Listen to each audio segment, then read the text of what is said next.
In this video, we'll learn how to create and work with Ptex projects here inside of MARI.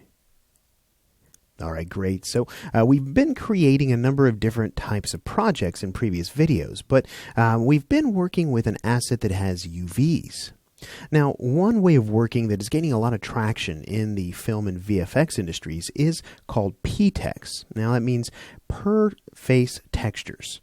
Now, this type of a workflow, if you haven't heard of it, is one that does not require a UV layout for your assets. So, again, this is not something that is going to be applicable right now in, say, for example, the games industry, but it is gaining traction, and who knows what the future holds. What you need to know about MARI is that it supports the Ptex workflow. So let me show you how we can create a Ptex project. I'll go ahead and click on the New Project button, and we'll just call this something like Assassin Ptex. And I'm going to come in here, and it really doesn't matter which piece of geometry we use. I'm going to go ahead and use this body OBJ file right here. It should process a bit quicker. And let's go ahead and under the mapping scheme here, we're going to have to switch this from from UV if available, Ptex otherwise. We'll switch this over to Force Ptex.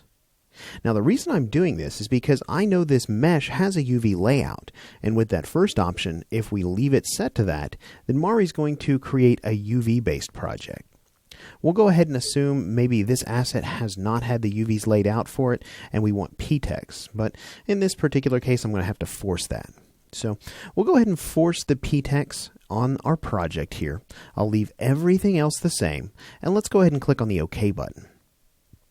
Now, MARI's going to think about this mesh for just a moment, but eventually it's going to pop up another dialog for us, and it's a Ptex project creation dialog. And there it is. So we'll go ahead and take a look at this. So the import Ptex options, this is really only going to be applicable if you have maybe some Ptex textures saved as a PTX format. You can bring them in right up here. We don't for this particular case, so we're going to skip this top portion of the dialog. Below that, we have some create Ptex options here. And this is pretty important because this is going to change depending on the asset. The first thing we have here is the auto size option, and by default, this is set to world space density. So basically what this is going to mean is that MARI is going to look at each unit in world space, and it's going to assign a certain number of texels to that unit. If you're not familiar with the word texels, just think about a pixel, a 3D pixel. So now in this case, the default value is 16. So what this means is that some faces that are very, very small may receive a small percentage of world space texels, depending on their relationship to one world space unit, while some faces may receive way more texels because they may take up more world space units by themselves. So this option allows MARI to look at the asset and assign a certain number of texels to each face based on that face's size in the world space. So now this is great for this particular asset because I want to show you why. Let me just pop over into Maya here, and I'm just kind of zoomed in on the mesh, and you can see here, just looking at the different mesh pieces here, we have a variety of different face sizes. For the body mesh here on the chest, we've got a pretty big face size. Whereas for things like the scarf and this armor, you can see they're much, much denser. So the polygons are very, very small. So in a case like this, I would want to go with this world space density. But if you're working with an asset where all of the faces are pretty comparable in size, you can switch this over to uniform face size. Now what this does, it allows MARI to assign a texture size per face. So in the case of the default settings here, the per face texture size is 64 by 64. So that will be the resolution for each and every face in your asset. Again, we have another option here for the format. We can choose a bit depth. I'm just going to leave this set at 8-bit, and I am going to switch this back over to world space density. We'll go ahead and leave this set to 16 world space texels, and we're only bringing in a single MARI object. We're not dealing with multiple mesh files. So instead of clicking this apply to all objects, I just need to click this OK button. I'll go ahead and do that now, and we'll let MARI create our project. Now, once MARI finishes this process, you'll see that everything looks very, very similar to what we're used to seeing here inside of the MARI interface. So looking over here in the object palette, we have a single mesh object here for the body, just like we saw in the last video. However, I do want to point something out to you here.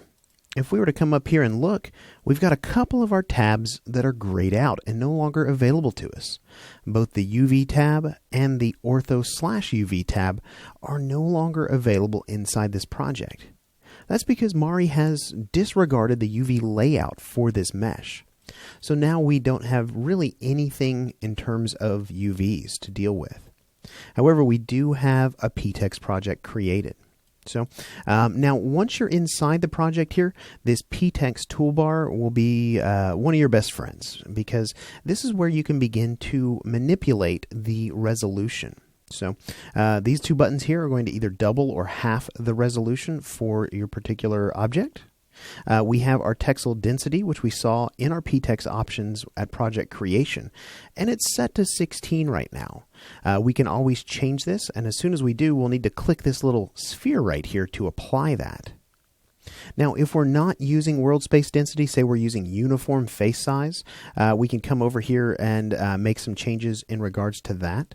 You can see here face size and again an apply button here, and these two buttons here are for filling a particular layer with a color. So in the case of this particular project, what I would probably do if I knew I was going to use Ptex is I would test out the default texel density of 16.